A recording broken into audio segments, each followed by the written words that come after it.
Why don't you run, human? The question came out in that weird clicking, hissing language the Cathari used when they were trying to sound intimidating, which, let's be honest, was pretty much all the time. Standing there in her full battle regalia, all 7 feet of chitinous armor and razor-sharp mandibles, Commander Zixthara probably expected me to wet myself and sprint for the nearest escape pod.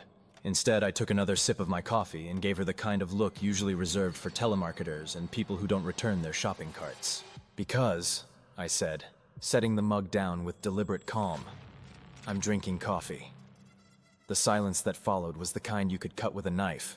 Hell, you could probably cut it with a spoon if you put some effort into it. The bridge of the captured human vessel Meridian suddenly felt about as comfortable as a funeral parlor during a comedy show. Now, let me back up a bit here because I realize this probably needs some context. See, 3 hours ago, I was having what I generously call a Tuesday. You know the kind. Nothing particularly exciting happening, just another routine patrol along the Outer Rim territories, checking for pirates, smugglers, and the occasional interdimensional tourist who'd taken a wrong turn at Alpha Centauri. Then the Cathari showed up.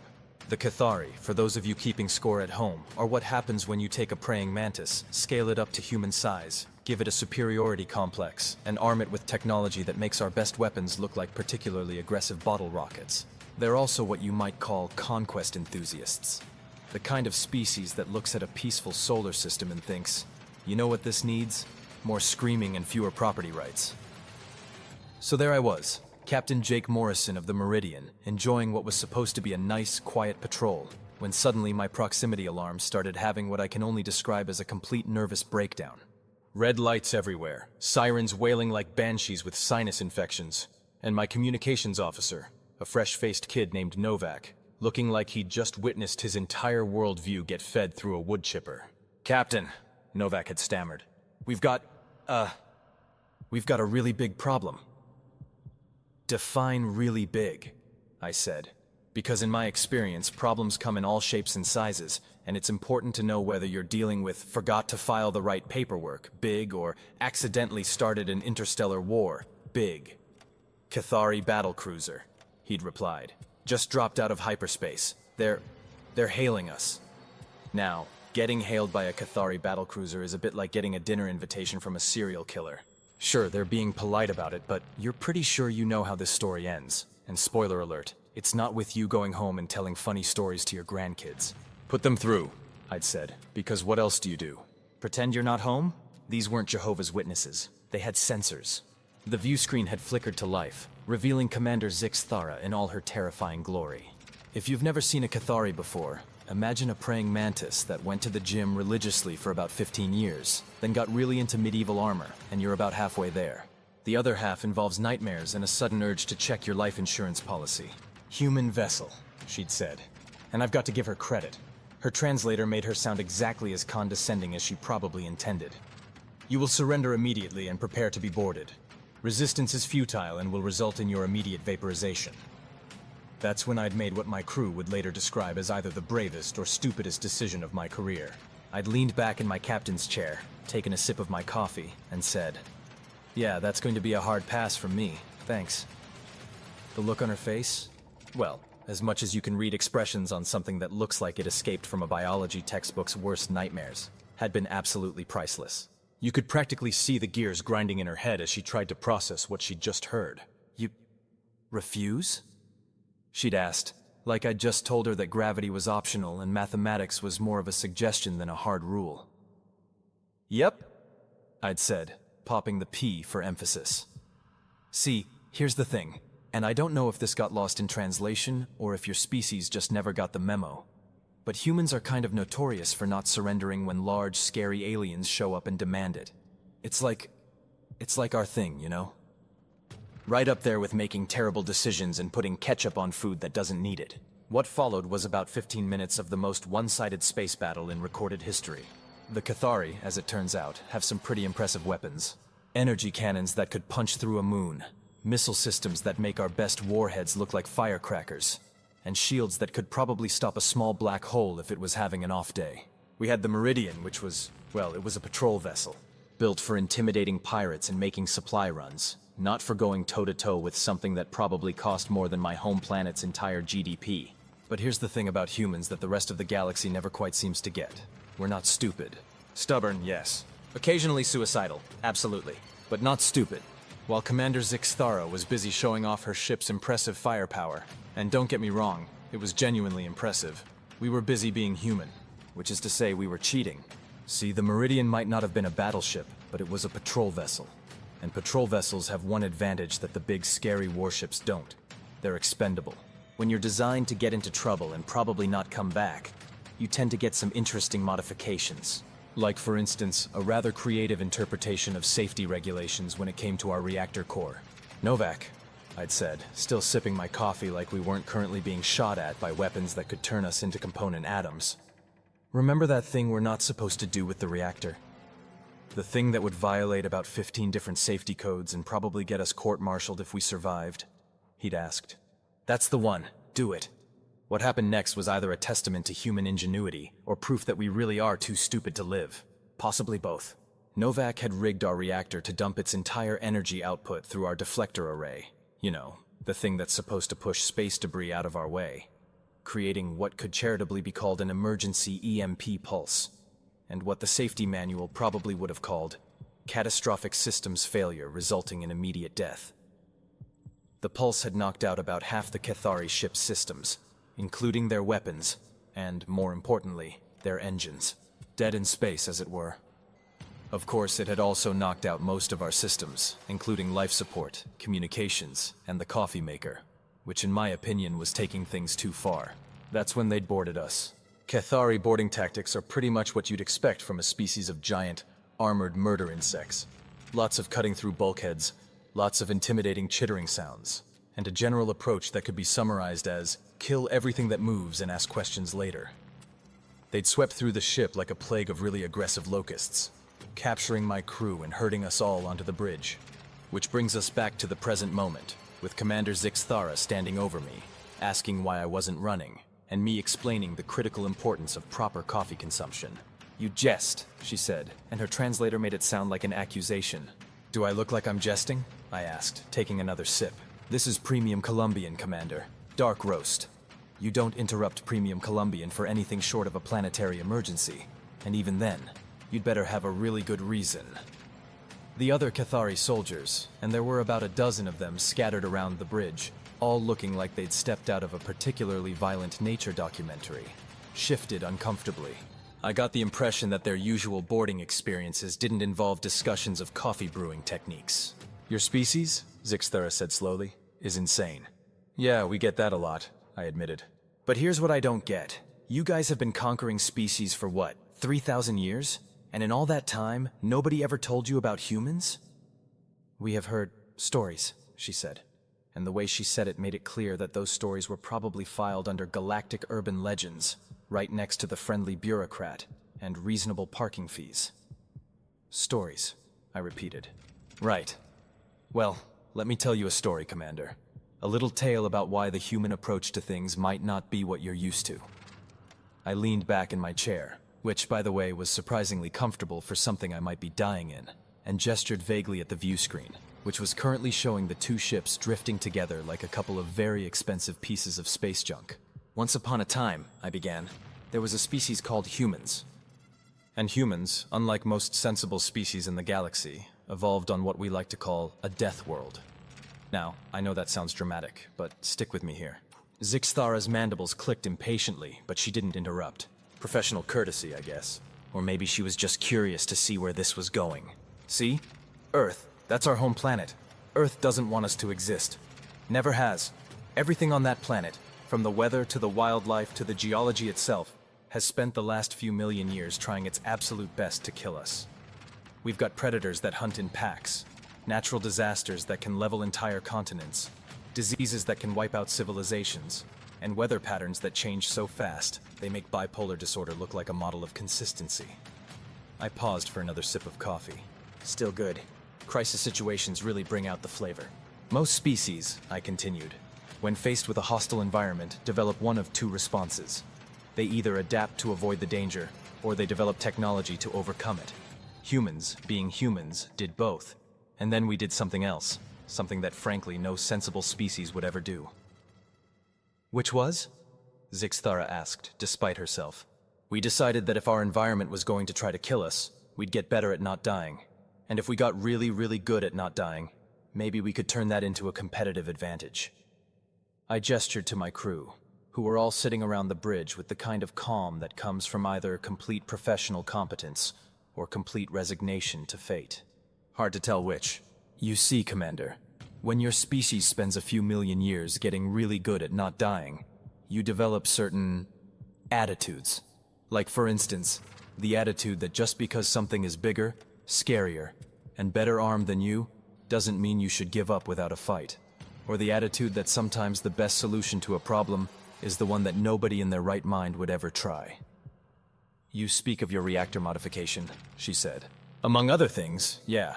See, most species look at a problem and think, what's the safest, most reliable way to solve this?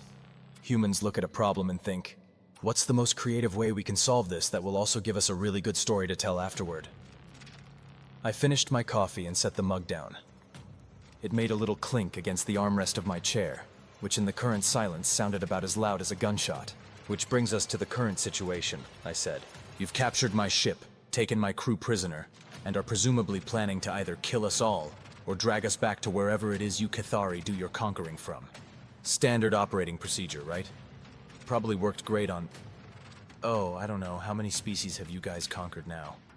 47, she said, and there was definitely pride in that number. 47. Impressive.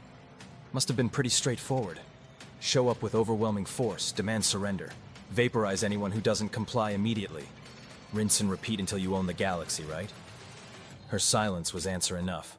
But here's the thing, Commander. Those 47 species, they were all sensible. They did the math, realized they couldn't win, and made the rational choice to surrender rather than face annihilation. Which, from a purely logical standpoint, was absolutely the right call. I stood up from my chair, and immediately half a dozen Cathari weapons swiveled to track me. Professional paranoia. I could respect that. Humans, I said, are not sensible. We're the species that looked at flight and decided that strapping explosives to our backs was a reasonable approach. We're the species that solved the problem of dangerous wildlife by making most of it extinct, and then felt bad about it and started conservation programs. We're the species that figured out how to split atoms and immediately used that knowledge to build weapons that could destroy our entire planet, and then somehow managed not to use them for 70 years running. I walked over to one of the bridge windows, slowly, because I'm not suicidal, just making a point, and looked out at the Cathari battlecruiser. It really was an impressive piece of engineering. Probably took decades to build, cost more than most planets' entire economies, and represented the absolute pinnacle of their military technology. Your ship, I said, is amazing, truly. But it has one fatal flaw. Which is? Zixthara asked, and I could hear the genuine curiosity in her voice now. It assumes that your enemies will be reasonable. That's when the first explosion echoed through both ships. Now I should probably explain what had been happening while I'd been giving my little speech about human nature and coffee appreciation. See, while Commander Zixthara had been focused on the bridge and the apparent insanity of the human captain who wouldn't stop talking, my crew had been demonstrating another uniquely human trait, the ability to work together even when everything has gone completely to hell. Engineers, it turns out, are basically the same everywhere in the galaxy. They see a problem, they fix it. They see a system, they improve it. They see an opportunity to make something explode in a particularly creative way. Well, let's just say that explosions are a universal language. Chief Engineer Brooks, a woman who could probably rebuild a starship engine using nothing but spare parts and sheer bloody-mindedness, had been having a very productive conversation with some of the Cathari technical teams who'd been examining our damaged reactor. Turns out, when you speak engineer, species barriers tend to break down pretty quickly. Also turns out that Cathari engineers are just as curious about human technology as human engineers are about everything else. Which is how Brooks had managed to explain in great technical detail exactly how our little reactor modification had worked, and how it could be improved, and how, with the right modifications to the Cathari ship systems, you could probably create a feedback loop that would, well, explode things. The second explosion was louder than the first, and it was definitely coming from the Cathari ship. What? Zixthara started to say, but she was interrupted by her own communications system crackling to life with what sounded like several different Cathari voices all trying to report catastrophic systems failures at the same time. I looked at my watch, a genuine antique from Earth. Mechanical movement. The kind of thing that keeps working even when every electronic system within a light year has been fried by electromagnetic pulses. Right on schedule, I said cheerfully. The third explosion was accompanied by the lights going out. Emergency lighting kicked in a few seconds later, bathing the bridge in that lovely red glow that says, "Everything is fine. Nothing to worry about. Please proceed to the nearest escape pod in an orderly fashion." Zixthara was now receiving what sounded like a constant stream of damage reports from her ship, and from what I could make out through the translator, they were having some serious problems. "You see, Commander," I said, while we were having our little chat about human nature and the finer points of coffee preparation, my people were doing what humans do best. They were improvising. Another explosion, this one close enough to rattle the deck plates. "Your engineers," I continued, "are very good at what they do. Very professional, very thorough, very by the book, which is exactly what you want in engineers most of the time. But sometimes, you need engineers who are willing to look at a perfectly good piece of technology and ask themselves, I wonder what would happen if I connected this to that and ran way too much power through it." The communications chatter from her ship was getting more frantic by the second. I was picking up words like containment breach, cascade failure, and abandoned ship, which in any language tend to mean that somebody's day has taken a turn for the worse. "The thing about humans," I said, "is that we've been dealing with impossible situations for so long that we've gotten really good at finding solutions that shouldn't work but somehow do. We call it thinking outside the box, though I've always thought that was a stupid expression, since most of our best ideas come from completely ignoring the fact that there was ever a box in the first place." Zixthara was now shouting orders at her troops, though between the noise from the explosions and the increasingly desperate reports from her ship, I wasn't entirely sure what those orders were. Something about damage control and securing critical systems, probably. "For instance," I continued, because I was on a roll, and you don't interrupt a good roll. "Your boarding party did exactly what they were supposed to do. Secure the ship, capture the crew, establish control of critical systems. Textbook operation, really. Very professional." The lights flickered again, and somewhere in the distance, I could hear the unmistakable sound of hull plating being stressed beyond its design limits. "But you made one small mistake," I said. "You assumed that capturing the crew meant the crew would stop working." That's when the fourth explosion hit, and this one was different. This one wasn't coming from the Cathari ship. It was coming from right underneath us. "You see?" I said, raising my voice to be heard over the groaning of stressed metal and the increasingly panicked chittering of Cathari soldiers. "My crew has been working together for 3 years now. We've been through pirate attacks, equipment failures, diplomatic incidents, and at least one case of accidental time travel that we're all still pretending didn't happen. We know each other. We trust each other. And most importantly, we all understand that sometimes the best plan is the one that sounds completely insane right up until it works." The deck was starting to vibrate now, which is never a good sign when you're in space.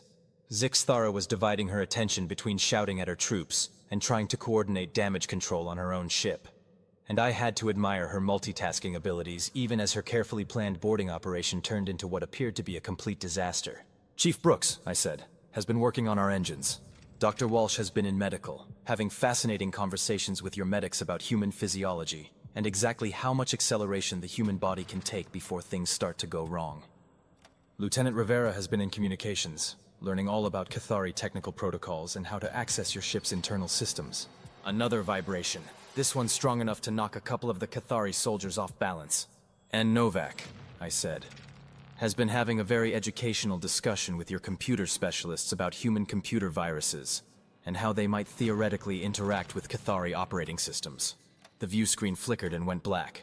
Then it came back up, but instead of showing the usual tactical display, it was showing what appeared to be a cartoon of a small Earth cat playing a piano. The cat was wearing a bow tie. "We call that one Keyboard Cat," I explained. "It's a classic. That's when the artificial gravity cut out. Now, losing gravity is one of those experiences that really puts things in perspective. One moment you're having a perfectly civilized conversation while standing on a nice, solid deck, and the next moment you're floating around like a slightly caffeinated balloon while trying to figure out which way is up. The Cathari, as it turns out, do not handle zero gravity well. This probably has something to do with their insect-like physiology. All those legs are great for scrambling around on surfaces, but they don't do much good when there aren't any surfaces to scramble on.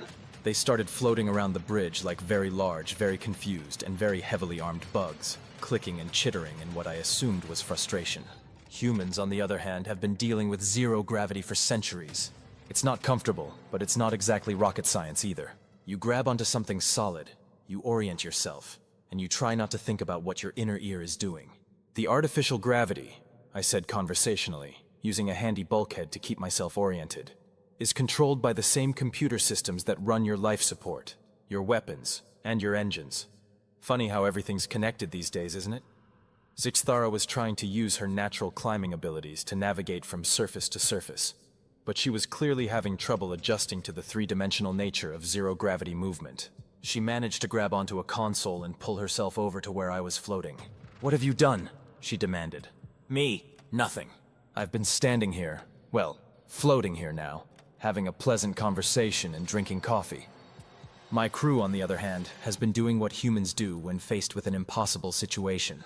They've been getting creative. The lights went out again, and this time they stayed out. The emergency lighting system kicked in, but even that was flickering intermittently. Through the failing illumination, I could see Cathari soldiers floating helplessly around the bridge, trying to figure out how to operate their weapons in zero gravity. You see, Commander, the thing about capturing a human crew is that you're not just capturing individuals, you're capturing a team. And human teams have this annoying habit of continuing to function even when everything has gone completely wrong. We've had a lot of practice." The vibration in the deck plates was getting stronger, and I was starting to hear sounds that definitely weren't supposed to be coming from a properly functioning starship. Creaking noises mostly, with the occasional pop that suggested something structural was failing. "Chief Brooks," I continued, "has been modifying our engine systems to create a resonance pattern that should, theoretically, cause catastrophic harmonic failure in your ship's structural framework. Dr. Walsh has been introducing some interesting biological agents into your ship's life support system. Nothing fatal, you understand. Just something that should make your crew very sleepy and possibly a bit nauseous. Lieutenant Rivera has been uploading a comprehensive library of human music into your communications array, which should keep your people busy for quite a while trying to figure out what the hell they're listening to." A new sound joined the symphony of mechanical failure, something that sounded like metal tearing. "And Novak," I said, "has been implementing what we call the Chaos Protocol in your computer systems. It's a little program we developed after that incident with the pirates last year. Basically, it randomizes all your automated systems so that nothing works the way it's supposed to, but everything still looks like it's working fine until you actually try to use it." The artificial gravity came back on suddenly, dropping everyone back to the deck with various thuds, and what I assumed were Cathari curses. Zixthara landed in a heap, but managed to get back to her feet with the kind of grace that comes from having way too many joints. "This is impossible," she said.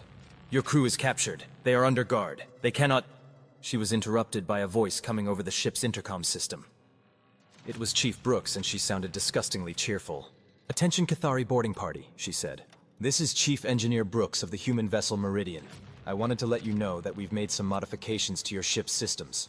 In approximately 3 minutes, your main reactor is going to experience what we call a rapid unscheduled disassembly event. You might want to evacuate to a safe distance. Also, we've taken the liberty of disabling your escape pods. But don't worry, we've got plenty of room over here on our ship. Brooks out."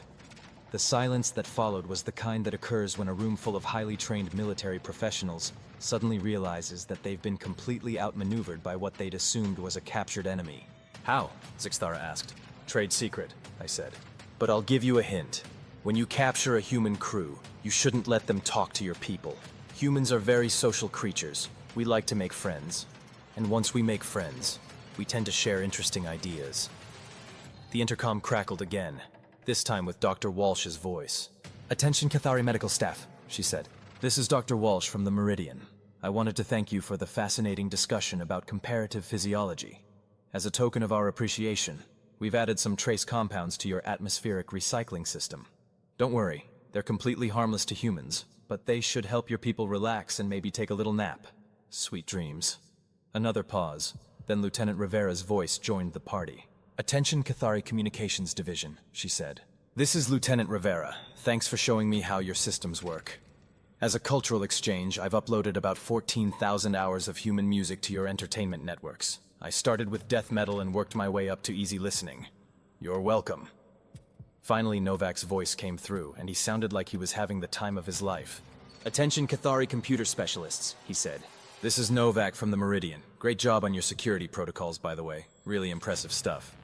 Unfortunately, I've had to make some small adjustments to your operating systems. Nothing major. Just a few changes to make sure everything runs a bit more creatively. Oh, and I've changed all your passwords to password123 because, honestly, your original passwords were terrible.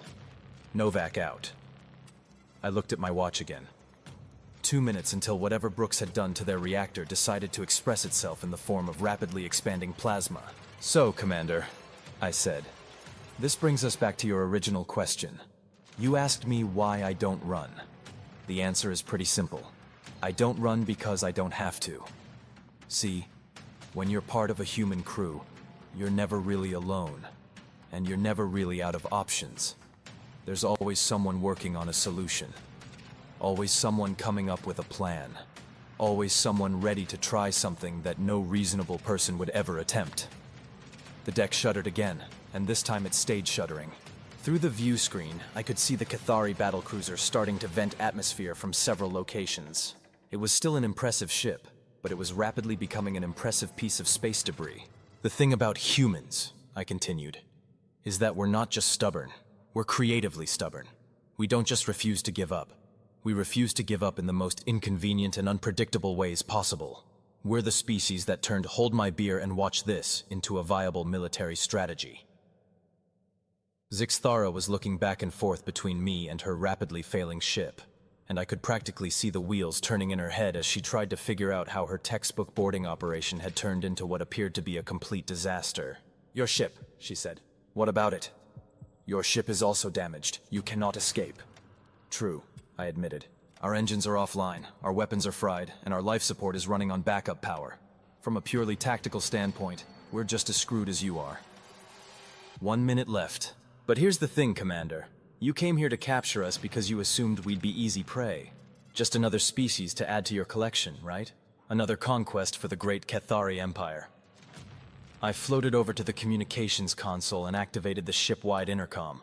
"All hands, this is the captain. 30 seconds until our Cathari friends experience some technical difficulties. All crew to emergency stations. Time to show our guests how humans handle impossible situations." The bridge lights came back up to full power, and suddenly every system on the ship seemed to be working perfectly. The artificial gravity stabilized, the view screen cleared up, and even the coffee maker in the corner started brewing a fresh pot. "You see," I said to Zixthara, "while your people were trying to figure out how to deal with human chaos, my people were fixing our ship. Turns out, when you give a human engineer a problem and some spare parts, amazing things happen." 10 seconds. "The difference between humans and your previous 47 conquests," I said, "is that we don't just survive impossible situations, we thrive in them. We've been doing it for millions of years, and we've gotten really, really good at it." 5 seconds. "We don't run, Commander, because we don't have to. We're humans. Running is what everyone else does when they meet us." The Cathari battlecruiser exploded. Now, when I say exploded, I don't mean it blew up like a movie spaceship, all fire and dramatic music. Space explosions are actually pretty disappointing from a visual standpoint. No sound, no fire, just a lot of debris expanding outward in a rapidly growing sphere of twisted metal and confused aliens. But it was still pretty impressive. Chief Brooks had done her job well. The ship came apart in what looked like slow motion, structural sections separating along stress lines. Escape pods launching in all directions like seeds from a dandelion, and the main hull cracking open like an egg to reveal the glowing remains of what used to be a very expensive reactor core. The Meridian's engines came online with a satisfying hum. "Chief Brooks to bridge," came the voice over the intercom. "Engines are back online, life support is stable, and we've got full power to all systems. Also, I think I figured out how to improve our coffee maker. The Cathari have some interesting ideas about thermal dynamics." "Dr. Walsh to bridge," came another voice. "Medical bay is secure, and our Cathari guests are all taking a nice nap. They should wake up in a few hours with nothing worse than mild headaches and possibly some very strange dreams about human music." "Rivera here," said a third voice. "Communications are back online, and I've got about 40 Cathari escape pods on scanner. They're all broadcasting surrender signals and requests for pickup. Also, I think I accidentally introduced their entire species to jazz music. Sorry about that." "Novak to bridge," came the final report.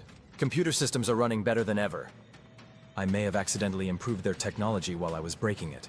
On the bright side, I've got copies of their entire technical database, their star charts, and what appears to be their recipe for some kind of fermented beverage. It's surprisingly good. I looked around the bridge.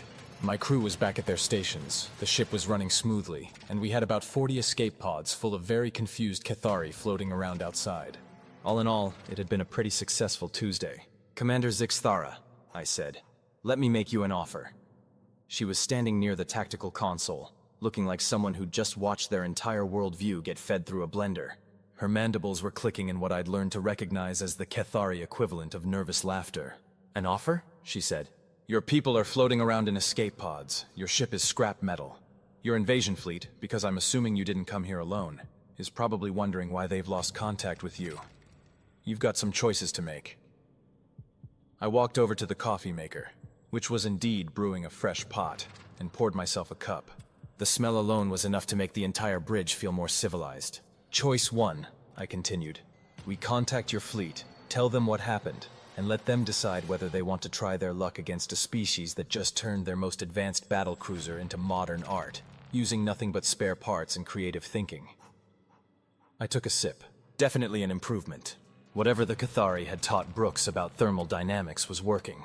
"Choice 2, I said. "We have a conversation. A real conversation, not the surrender or die kind you're used to. The kind where we talk about why you're out here conquering people in the first place, and whether there might be better ways to accomplish whatever it is you're trying to accomplish." Zixthara's compound eyes were fixed on me with an intensity that was probably supposed to be intimidating, but mostly just looked confused. "You would negotiate? After what we attempted to do?" "Commander," I said, "you just learned the most important lesson about dealing with humans. We don't hold grudges when there's a better alternative. You tried to conquer us, we tried to blow you up, everybody got a good workout, and now we can all sit down like civilized beings and figure out how to avoid doing this again." I gestured to the view screen, which was now showing the expanding debris field that used to be her ship. "Besides," I added, "your people are going to need a ride home, and our cargo holds are big enough to accommodate about 40 escape pods worth of Cathari. Seems like a good opportunity for some cultural exchange." The silence stretched out for about 30 seconds, which in diplomatic terms is roughly equivalent to a geological epoch. I could practically see the gears turning in Zixthara's head as she tried to process what I was suggesting. "You would help us?" she asked finally. "Help is a strong word," I said. "Let's call it enlightened self-interest. See, Commander, humans have learned something over the centuries that your species apparently hasn't figured out yet. It's a lot easier to make friends than it is to make enemies, and friends tend to be more useful in the long run." I walked over to one of the bridge stations and pulled up a star chart showing our current position in the surrounding systems. "Take a look at this," I said. "Human space. About 40 systems, maybe 15 billion people, spread out over roughly 200 light years. Not exactly what you'd call a galactic empire, right?" She moved closer to examine the display, her natural curiosity apparently overriding her military training. "Now look at this," I continued, expanding the chart to show the broader galactic neighborhood. "Alliance space, 700 systems, multiple species, trade networks, mutual defense agreements, cultural exchanges, scientific collaboration. All voluntary. All based on the radical idea that maybe, just maybe, working together is more productive than shooting each other." The chart showed a complex web of trade routes, communication networks, and diplomatic connections spanning dozens of species and hundreds of star systems. It wasn't the largest political entity in the galaxy, but it was definitely one of the most successful. "Humans," I said, "didn't build this empire by conquering people. We built it by making friends with them. By sharing technology, solving problems together, and generally convincing everyone that we're more useful as allies than we are dangerous as enemies." "The Cathari Empire spans 3,000 systems," Zixthara said, but there was something in her voice that suggested she was beginning to see my point. "And how many of those systems are happy about it?" I asked. The pause that followed was answer enough.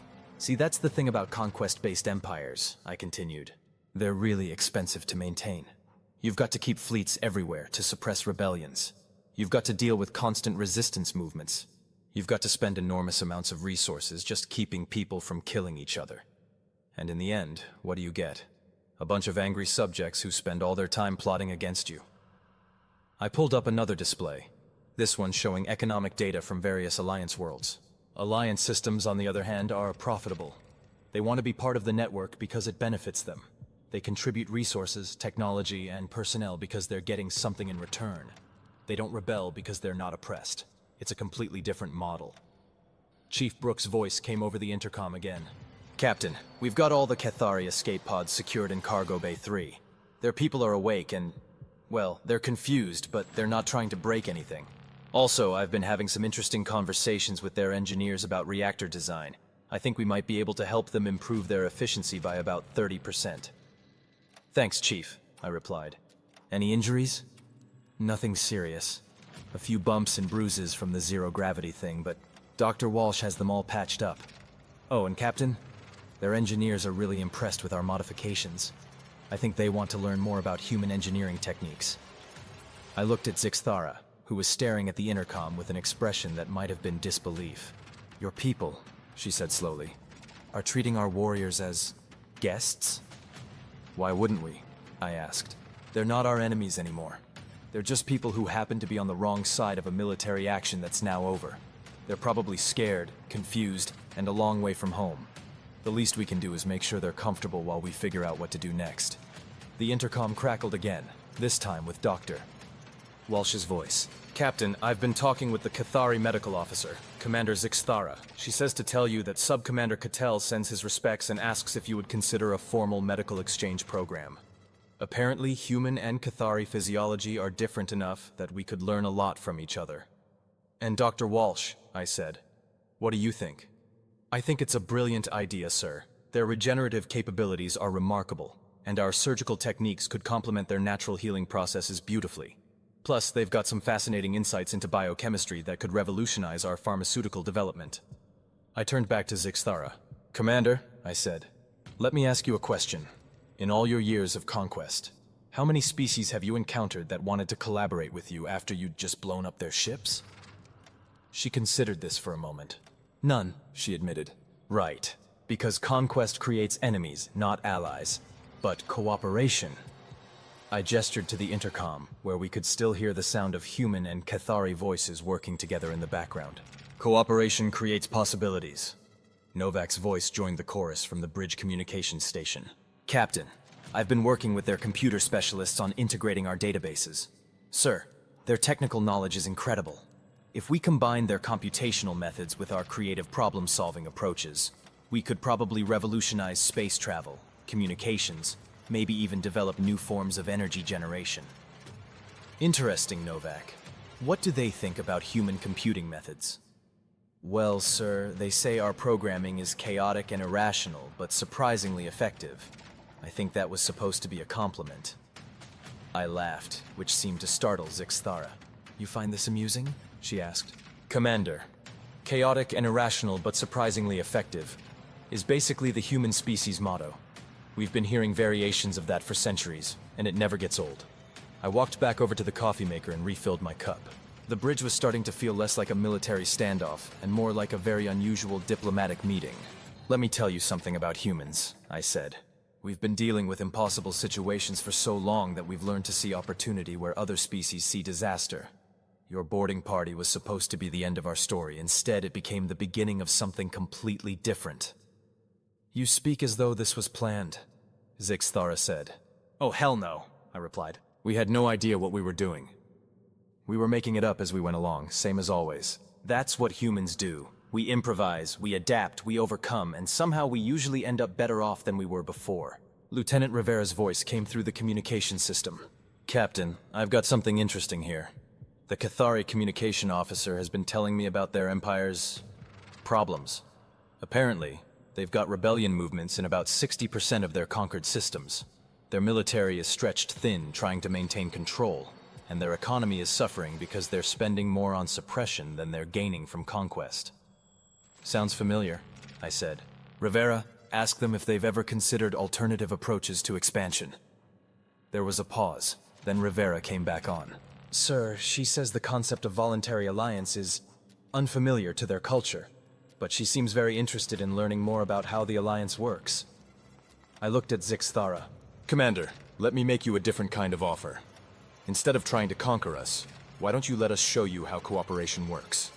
We'll take you and your people back to Alliance space, give you a tour of our systems, let you see how we do things. No obligations, no surrender demands, just education. And in return? She asked. In return, you share your knowledge with us, your technology, your culture, your perspectives. We learn from each other, and if, after you've seen how we operate, you think there might be better ways for the Cathari Empire to achieve its goals, well, maybe we can work together to make that happen.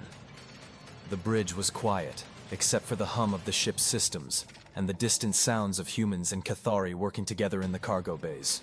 It was a surprisingly peaceful sound. This is not how conquest works, Zixthera said finally. No, I agreed. It's not. This is how friendship works. And in my experience, friendship tends to be a lot more profitable in the long run. She was quiet for a long moment, her compound eyes fixed on the star chart display showing the Alliance systems. Your Alliance, she said. How many species have you befriended? Currently? About 37 different species are full members, with another dozen or so in various stages of association. We've got traders, scientists, artists, philosophers, warriors, dreamers. Pretty much every kind of being you can imagine, all working together because they want to, not because they have to. And they are content? More than content, I said. They're thriving. When you're part of something bigger than yourself by choice rather than by force, when you know that your contributions are valued and your needs are respected, well, it turns out that people are capable of amazing things. Chief Brooks' voice came over the intercom one more time. Captain, I hate to interrupt, but we've got a situation developing. Long-range sensors are picking up what looks like a Cathari fleet heading this way. 12 ships, battle configuration, ETA about 6 hours. The bridge went silent.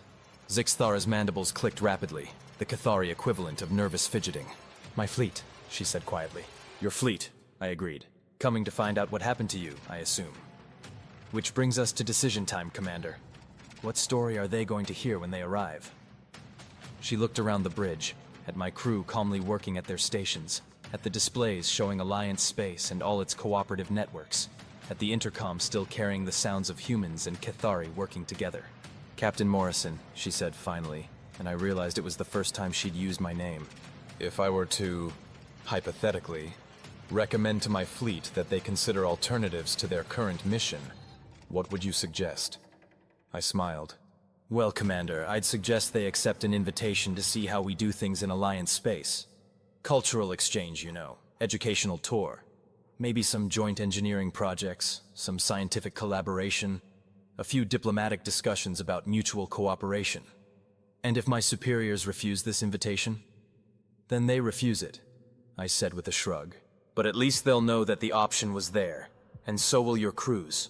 Sometimes the most important conversations happen after the official meetings are over. She was quiet for another moment, then activated her own communicator, a sleek device built into her armor. Fleet Commander Tech-X, she said, and her translator carried the formal tones of military protocol. This is Commander Zixthara. I am unharmed, but our mission parameters have changed significantly. A voice came back through the device, chittering rapidly in the Cathari language. Zixthara responded in kind, and while I couldn't understand the words, I could hear the tone shifting from formal military communication to something that sounded more like a very intense discussion between colleagues. The conversation went on for several minutes, with occasional pauses while Zixthara looked around the bridge, apparently trying to describe something that didn't translate well into standard military terminology. Finally, she closed the communication and looked at me. Fleet Commander Tech-X, she said, would like to discuss the situation. He is bringing the fleet in slowly and has agreed to observe before making any military decisions. Sounds reasonable, I said. Rivera, send a general greeting to the Cathari fleet. Standard diplomatic protocols. Nothing threatening. Let them know we're happy to talk. Aye, sir. I finished my coffee and set the cup down on the nearest console. Well, Commander, I said. Looks like you're about to become an ambassador. Think you're ready for that? I am a military officer, she said. I know nothing of diplomacy. Neither did most of us when we started, I replied. But here's the thing about humans. We believe that anyone can learn anything if they're willing to try. And based on what I've seen today, I think the Cathari might be more adaptable than they give themselves credit for. The next 6 hours passed in what could charitably be called organized chaos. The Meridian became an impromptu conference center, with humans and Cathari working together to set up communication links, exchange technical data, and generally figure out how to have a diplomatic discussion between species that had been shooting at each other just a few hours earlier. It wasn't easy. The Cathari, as it turned out, had very specific ideas about hierarchy, protocol, and proper military behavior. Humans, being humans, had very specific ideas about throwing all of that out the window in favor of whatever seemed to work. But somehow it worked. Chief Brooks and the Cathari engineers ended up designing what they claimed was a revolutionary new type of fusion reactor that combined human creativity with Cathari precision. Dr. Walsh and their medical officer developed preliminary protocols for a medical exchange program that could benefit both species. Rivera and their communications specialist worked out a framework for ongoing diplomatic contact. And Novak, bless his heart, managed to create a universal translation protocol that would let human and Cathari computers talk to each other without everything exploding. By the time the Cathari fleet arrived, we had what looked less like a military standoff and more like a very productive conference. Fleet Commander Tekex turned out to be an older Cathari with the kind of careful dignity that comes from years of command experience. He was clearly suspicious of the entire situation, but he was also clearly intelligent enough to recognize when something unprecedented was happening. The first meeting took place in the Meridian's main conference room, with myself, Commander Zixthara, Fleet Commander Tekex, and about a dozen officers from both sides trying to figure out how to have a conversation that had never been attempted before in the history of either species. "So," Tekex said after the initial introductions were complete, "Commander Zixthara tells me that you have alternative suggestions regarding our expansion policies." "Not suggestions exactly," I said. "More like demonstrations. We'd like to show you how we've approached similar challenges in Alliance space." "And you believe," he said, "that your methods would be applicable to Cathari objectives?" "I believe," I replied, "that every species wants the same basic things: security, prosperity, and the opportunity to grow and thrive. The question isn't what you want, it's how you go about getting it." What followed was possibly the strangest diplomatic negotiation in galactic history. On one side, you had a fleet of Cathari warships representing a 3,000-year-old conquest empire. On the other side, you had a single human patrol vessel with a crew that specialized in making things up as they went along. And somehow, against all reasonable expectations, we found common ground. It started with the engineering exchange. The Cathari were genuinely impressed with human technology, not because it was more advanced than theirs, but because it was so fundamentally different. Where their technology was precise, elegant, and designed for maximum efficiency, human technology was adaptable, robust, and designed for maximum effectiveness under impossible conditions. "Your reactor modifications," Tekex said during one of our technical discussions, "should not work. The stress tolerances alone should cause catastrophic failure." "And yet," Chief Brooks replied cheerfully, "here we are, not catastrophically failed. Funny how that works." "But how do you calculate the safety margins?" their chief engineer asked. "Safety margins?" Brooks looked genuinely puzzled. "We don't calculate safety margins. We just build things tough enough to handle whatever stupid thing we're probably going to do to them next." The Cathari engineers found this concept simultaneously horrifying and fascinating. The medical exchange went even better. Dr. Walsh and Sub-Commander Cattell discovered that human and Cathari biology were complementary in ways that neither species had expected. Human immune systems, for instance, were remarkably good at adapting to new threats, while Cathari regenerative capabilities could handle types of damage that would be fatal to humans. "If we could combine our approaches," Cattell said during one of their discussions, "we might be able to develop medical techniques that could benefit dozens of species." "Now you're thinking like a human," Walsh replied. "What crazy thing should we try first?" But the real breakthrough came when Lieutenant Rivera started showing the Cathari communications specialists how the Alliance actually worked. "Your member species," Tekex said, studying the organizational charts. "They maintain their own militaries? Their own governments?" "Of course," Rivera said. "Why wouldn't they? The Alliance isn't about controlling people, it's about connecting them. Each species contributes what they're good at and benefits from what everyone else brings to the table." "But how do you maintain order? How do you prevent rebellion?" "We don't prevent rebellion," I said. "We prevent the conditions that cause rebellion. When people are happy, prosperous, and free to make their own choices, they don't usually rebel against the system that's making their lives better." This was apparently a revolutionary concept. The discussions went on for hours, covering everything from trade policies to military cooperation to cultural exchange programs. And gradually, something interesting started to happen. The Cathari officers started asking different questions. Instead of, how do we conquer this system? They started asking, how do we convince this system to work with us? Instead of, how do we suppress resistance? They started asking, how do we address the causes of resistance? Instead of, how do we maintain control? They started asking, how do we build cooperation? It was like watching an entire worldview shift in real time. Commander Tekex, I said during a break in the discussions, can I ask you something? Of course. In your 3,000 years of conquest, how many of your own people have you lost to rebellions, resistance movements, and the general costs of maintaining control over unwilling subjects? He was quiet for a long moment. Too many, he said finally. And how much of your resources, ships, personnel, technology, economic capacity, goes into suppression rather than expansion or improvement? Another pause. Most of it, he admitted. So here's my question. What if there was another way? What if instead of spending all that time and energy on maintaining control, you could spend it on building something better? Something that your people and your subjects actually wanted to be part of? You are suggesting, he said slowly, that we abandon 3,000 years of Cathari tradition. I'm suggesting, I replied, that you consider whether those traditions are still serving your people's best interests. Traditions are tools, Commander. When a tool stops working, you find a better one. The final breakthrough came from an unexpected source. Novak and the Cathari computer specialists had been working on communication protocols, but they'd also been sharing cultural databases. Music, art, literature, history, all the things that make a species who they are. Captain, Novak said, coming into the conference room with an excited expression. You need to see this.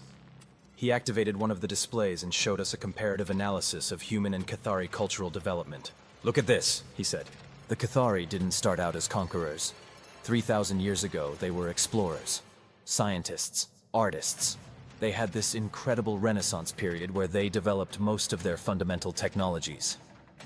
The display showed historical records, artistic works, scientific achievements, evidence of a vibrant, creative civilization. What happened? I asked. The Scourge Wars, Commander Zixthara said quietly. A plague that nearly destroyed our civilization. We survived by becoming militarily powerful enough to take what we needed from other worlds. It was necessary. Was it? I asked. Or did it just seem necessary at the time? Tekex studied the display for a long moment. The wars ended 2,000 years ago, he said finally. The plague was eradicated 1,500 years ago. Our civilization has been secure for over a millennium. But you kept conquering anyway, I said. Because it was what we knew how to do, he replied. It was who we had become. Commander, I said gently. Who you were and who you became don't have to be who you remain. The choice of who to be next is always yours to make. The room was quiet for a moment. Then Tekex activated his own communicator and began speaking in rapid Cathari to his fleet. The conversation went on for nearly an hour, with multiple voices joining in from different ships. I couldn't understand the words, but I could hear the tone shifting from skeptical to interested to genuinely excited. When he finally closed the communication, he looked around the room at all of us, humans and Cathari, working together, sharing ideas, building something new. My officers, he said, would like to accept your invitation to visit Alliance Space as cultural ambassadors, to learn about these alternative approaches you have described. Outstanding, I said. How long do you think you'll need? For a proper evaluation? Perhaps 6 months? A year? Take all the time you need, I replied. Good ideas don't have expiration dates. And that's how the great Cathari conquest of human space turned into the first Cathari cultural exchange program. 6 months later, I received a message from Commander Zixthara. She'd been appointed as the first Cathari ambassador to the Alliance Council, and she was writing to inform me that the Cathari Empire had officially renamed itself the Cathari Confederation, and was beginning the process of transitioning from conquest-based expansion to cooperation-based alliance building. It wasn't easy, she wrote. 3,000 years of tradition don't change overnight. But they were making progress. Rebellion movements and conquered systems were being replaced with transition councils. Military fleets were being retasked for exploration and defense rather than conquest. And for the first time in their recorded history, the Cathari were asking other species what they needed instead of telling them what they would accept. The message ended with a postscript. Captain Morrison, you asked me once why I thought humans were insane. I have concluded that you are not insane. You are simply optimistic enough to believe that impossible things are merely difficult, and patient enough to prove it. Thank you for teaching us that conquest is not the only path to greatness. P.S. Chief Brooks's reactor design is now standard throughout the Confederation. Our engineers say it shouldn't work, but they use it anyway. I was sitting in my quarters aboard the Meridian. We were on patrol again, naturally, when that message came through. I poured myself a cup of coffee, leaned back in my chair, and reflected on the strange turns that life can take. A year ago, if someone had told me that I'd end up converting a conquest fleet into cultural ambassadors through the power of conversation and really good coffee, I'd have suggested they seek professional help. But that's the thing about being human. We specialize in making the impossible look routine. The intercom crackled to life, interrupting my philosophical moment. "Captain, to the bridge," came Novak's voice. "We've got a situation developing." I sighed, finished my coffee, and headed for the bridge. Some things, it seemed, never changed. "What's the situation, Novak?" I asked as I stepped onto the bridge. "Unknown vessels dropping out of hyperspace," he reported. 3 ships, unfamiliar configuration. They're hailing us. I looked at the view screen, which showed 3 sleek vessels that I didn't recognize from any database. They had an elegant, almost organic design that suggested yet another species I'd never encountered before. "Well," I said, settling into my captain's chair. "Put them through. Let's see what they want." The view screen flickered, revealing what appeared to be a humanoid figure with blue-tinted skin and large, dark eyes. When it spoke, its voice had a musical quality that the translator rendered as surprisingly pleasant. "Human vessel," it said. "We are the Zephyrian Collective. We have heard stories about your species. Stories that seem improbable." I exchanged glances with my crew, all of whom were trying not to smile. "What kind of stories?" I asked. "Stories," the being replied, "of a species that converts conquest fleets into cultural exchange programs. Stories of beings who respond to impossible situations by making them possible. Stories that suggest your people are either the most dangerous or the most valuable species in the galaxy." I leaned back in my chair and gestured to Chief Brooks, who was already starting a fresh pot of coffee. "Well," I said, "why don't you come aboard and we'll figure out which one it is?" As the Zephyrian ships moved into docking position, I couldn't help but smile. It looked like it was going to be another interesting day in the life of a human patrol captain. After all, we specialize in the impossible, and we're really, really good at it.